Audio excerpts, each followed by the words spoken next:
Film की शुरुआत में हम हंटर और बैकी को पुराने 20,000 फीट ऊंचे टावर पे देखते हैं। ये दोनों इस पुराने टावर पे बुरी तरह से फंस चुकी थीं। ये यहाँ से नीचे उतरने की कोशिश भी करती हैं, लेकिन यहाँ की पुरानी सीढ़ी पहले ही टूट के नीचे गिर जाती है और शहर से काफी दूर होने की वजह से यहाँ पे बिल्कुल भी नेटवर्क नहीं आ रहा था। अब ये दोनों इतना बड़ा खतरा मोल लेके यहाँ पे क्यों आई, ये जानने के लिए आपको ये पूरी मूवी एंड तक देखनी होगी। अब कहानी की शुरुआत में हम बैकी और उसके हस्बैंड डैनी को देख पाते हैं और यहाँ पे बैकी की फ्रेंड हंटर भी मौजूद थी। अब ये तीनों एक बड़े से पहाड़ को सर कर रहे थे। ये तीनों अब यहाँ पे काफी ज्यादा एक्साइटेड थे क्योंकि इससे पहले भी ये ऐसे काम कर चुके हैं। पहाड़ पे डैनी को एक बड़ा सा केव नजर आता है। वो अपनी पकड़ बनाने के लिए उसके अंदर अपना हाथ डाल देता है। केव के अंदर से एक परिंदा बाहर को उड़ता है, जिसकी वजह से डैनी का बैलेंस बरकरार नहीं रहता और वो नीचे लटक जाता है। फिर बैकी और हंटर उसको बचाने के लिए जाने वाली थी, लेकिन अचानक से वो रस्सी टूट जाती है और डैनी बेचारा इन दोनों की नजरों के सामने ऊपर से गिर के नीचे मारा जाता है।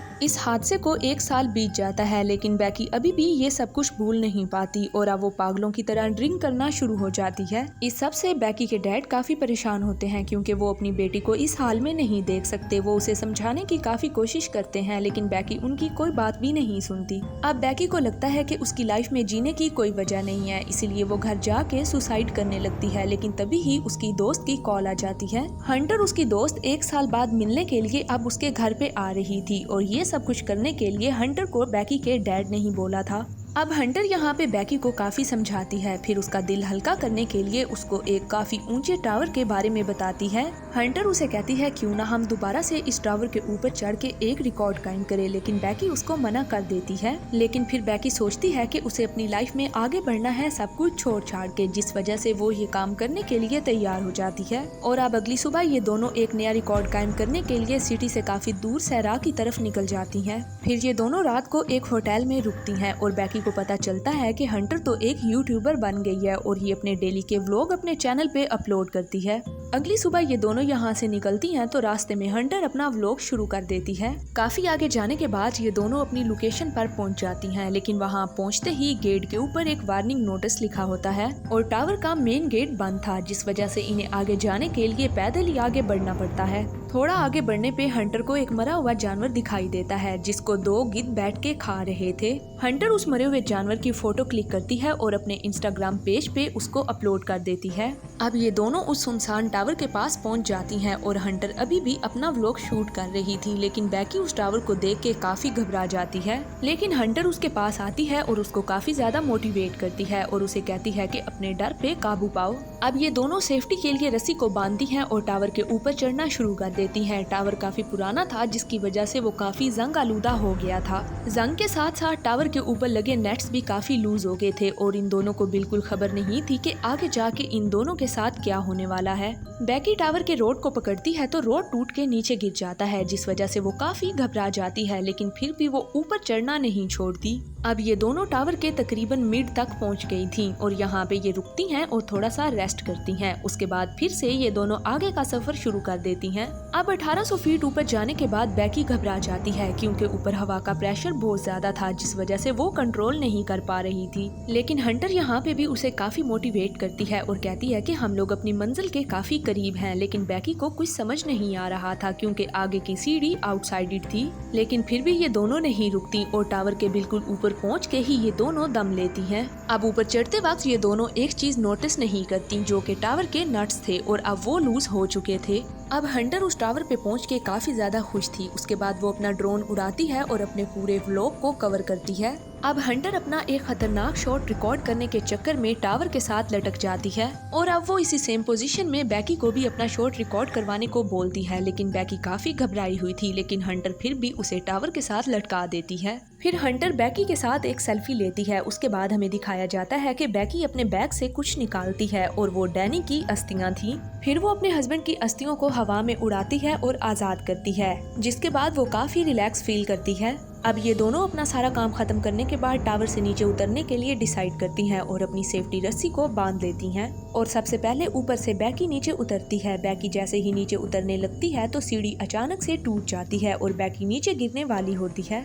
लेकिन सेफ्टी रस्सी की वजह से इन दोनों की बचत हो जाती है और दोनों की जान एक बार बच जाती है। फिर बैकी बामुश्किल टावर के ऊपर चढ़ती है और उसकी जान में जान आती है। ऊपर चढ़ने के बाद जब वो देखती है कि इनकी जो आखिरी उम्मीद थी नीचे उतरने के लिए वो सीढ़ी अब टूट चुकी है। अब इन दोनों को कुछ समझ नहीं आती कि इन दोनों ने अब नीचे कैसे उतरना है। फिर ये हेल्प मंगवाने के लिए अपना मोबाइल उठाती हैं, लेकिन ऊंचाई पे होने की वजह से इन दोनों के मोबाइल्स पे सिग्नल नहीं आते। अब बैकी काफी परेशान हो जाती है और हंटर से कहती है कि मैंने तुम्हें पहले ही बोला था कि हमें इतनी ऊंचाई पे नहीं जाना चाहिए, लेकिन हंटर कहती है कि तुम परेशान ना हो, इसका कोई ना कोई सलूशन जरूर निकल आएगा। अब हंटर बैकी की टांग को देखती है जहाँ पे उसे काफी शदीद कट लगा था। वो जल्दी से अपनी शर्ट उतारती है और उतार के उसकी टांग पे बांध देती है। अब ये दोनों बेचारी यहाँ पे हेल्पलेस हो चुकी थी, सिवाय इंतजार करने के इनके पास और कोई चारा नहीं था। अब यहाँ पे ये दोनों व्लॉग शूट करने लग जाती हैं। बैकी हंटर से पूछती है कि आखिर तुमने यूट्यूब क्यों शुरू की। हंटर जवाब देती है कि डैनी की वजह से। बैकी को थोड़ा बुरा फील होता है क्योंकि वो उसका हस्बैंड था। इसके बाद हंटर के माइंड में एक आइडिया आता है। वो अपने मोबाइल पे टाइप मैसेज करके नीचे फेंकना चाहती है ताकि जैसे ही मोबाइल टावर से नीचे पहुंचे उसमें सिग्नल आ जाए और मैसेज सब तक डिलीवर हो जाए। इसके बाद फिर वो अपना जूता उतारती है और मैसेज टाइप करके मोबाइल अपने जूते में डाल देती है और टावर से जूते को नीचे फेंक देती है ताकि जैसे ही जूता और मोबाइल नीचे पहुंचे मैसेज का नोटिफिकेशन सब तक पहुंच जाए और उन दोनों को किसी न किसी तरह मदद मिल जाए। इसके बाद बैकी नोट करती है कि हंटर के पाँव पे 143 लिखा हुआ है। 143 का मतलब था कि डैन अपनी वाइफ बैकी को आई लव यू बोलने के लिए इस वर्ड को इस्तेमाल करता था और अब बैकी को हंटर पे पूरा शक हो रहा था। ये सब कुछ जानने के बाद भी वो चुप रहती है। इसके बाद जब ये लोग नीचे देखते हैं तो इन्हें एक आदमी और उसका डॉग दिखाई देता है। इन दोनों की एक बार फिर से उम्मीद जाग जाती है और ये दोनों चिल्ला चिल्ला के उसको आवाजें देती हैं, लेकिन बदकिस्मती से उस आदमी तक इन दोनों की आवाज नहीं पहुंच पाती। फिर बैकी अपना जूता उतार के नीचे फेंकती है ताकि उस आदमी को समझ आ जाए, लेकिन उसको कुछ समझ नहीं आती और वो यहाँ से निकल जाता है। अब रात हो जाती है और इनके करीब ही एक गाड़ी होती है। ये दोनों सोचती हैं कि इन्हें अब अंधेरे में फ्लेयर गन चलानी चाहिए ताकि उसकी लाइट देख के कोई इनकी मदद करने के लिए आ पहुँचे। फिर ये दोनों फ्लेयर गन चला देती हैं। जैसे ही फ्लेयर गन चलती है हंटर नोटिस करती है कि उन आदमियों ने इन दोनों को देख लिया है। इन दोनों को देखने के बाद वो दोनों आदमी इनकी गाड़ी की तरफ जाने लगते हैं। ये दोनों काफी खुश होती हैं कि वो हेल्प करने के लिए जरूर आएंगे, लेकिन वो आदमी तो इनकी गाड़ी ही चोरी करके यहाँ से भाग निकलते हैं। अब यहाँ पे हमें इन दोनों की उम्मीदें टूटती हुई दिखाई देती हैं। रात काफी हो जाती है जिस वजह से टावर की लाइट भी ऑन हो जाती है और अब इन दोनों को नींद भी आ रही थी। अब यहाँ पे इन दोनों में से किसी एक का सोना भी इनकी लाइफ को खतरे में डाल सकता था। अब बैकी से और बर्दाश्त नहीं होता, इसीलिए वो हंटर से उसके टैटू के बारे में पूछ लेती है। फिर हंटर उसे बता देती है कि तुम्हारे हस्बैंड के साथ मेरा भी अफेयर था, लेकिन बाद में मुझे रियलाइज हो गया था कि ये मेरी सबसे बड़ी गलती है। अब ये सब कुछ बैकी से बर्दाश्त नहीं हो रहा था। ये सब सुनने के बाद वो बिल्कुल ही टूट जाती है। अब इन दोनों को इस टावर पे बिना खाए पिए 24 घंटे बीत जाते हैं। सुबह हो जाती है और हंटर डिसाइड करती है नीचे से अपना बैग लाने के लिए। इसके बाद वो अपनी रस्सी को बांधती है और टावर से नीचे उतरने लग जाती है। जैसे ही वो मिड में पहुंच जाती है उसे याद आता है कि ये तो रस्सी ही छोटी है, जिस वजह से वो साइड पे जंप कर देती है और फिर वो अपने बैग तक पहुँच जाती है। बैग से पानी निकाल के पीती है और फिर उसी बैग को वो उस रस्सी के साथ लटका के खुद उसके साथ लटक जाती है। अब बैकी रस्सी को अपनी तरफ ऊपर खींची रही होती है, लेकिन उसके हाथ से रस्सी छूट जाती है। अब यहाँ पे हंटर नीचे गिरने ही वाली थी, लेकिन रस्सी टावर के साथ फंस जाती है। हंटर की जान बच जाती है और फिर बैकी अपना पूरा जोर लगा के हंटर को टावर के ऊपर खींच लेती है। अब बैकी की यहाँ पे आंख लग जाती है, वो सो जाती है और उसे एक बुरा सपना आता है। वो सपने में देखती है कि हंटर की मौत हो चुकी है और गिद्ध उसे नोच नोच के खा रहे हैं। फिर उसकी आंख खुलती है और उसे मालूम होता है कि ये तो सिर्फ एक बुरा सपना था। अब सुबह हो जाती है और बैकी के माइंड में एक आइडिया आता है। जब वो टावर के ऊपर उसकी लाइट देखती है तो वो सोचती है कि इसके ऊपर चढ़ के वो अपने ड्रोन को चार्ज कर सकती है। इसके बाद वो और ऊपर ऊंचाई पे जाती है और अपने ड्रोन को चार्ज करती है। चार्ज करते वक्त उसे पता चलता है कि ड्रोन का प्लग काफी लूज है, जिस वजह से उसको वहाँ पे लटक के उसे पकड़ के खड़ा होना पड़ेगा। काफी देर वो ऊंचाई पे लटकी रहती है और अपने ड्रोन को चार्ज करती है। इसके बाद जब गिद्ध उसे देखते हैं तो वो उसके ऊपर आके हमला कर देते हैं। जैसे ही ड्रोन चार्ज हो जाता है वो बामुश्किल ऊपर से नीचे उतरती है।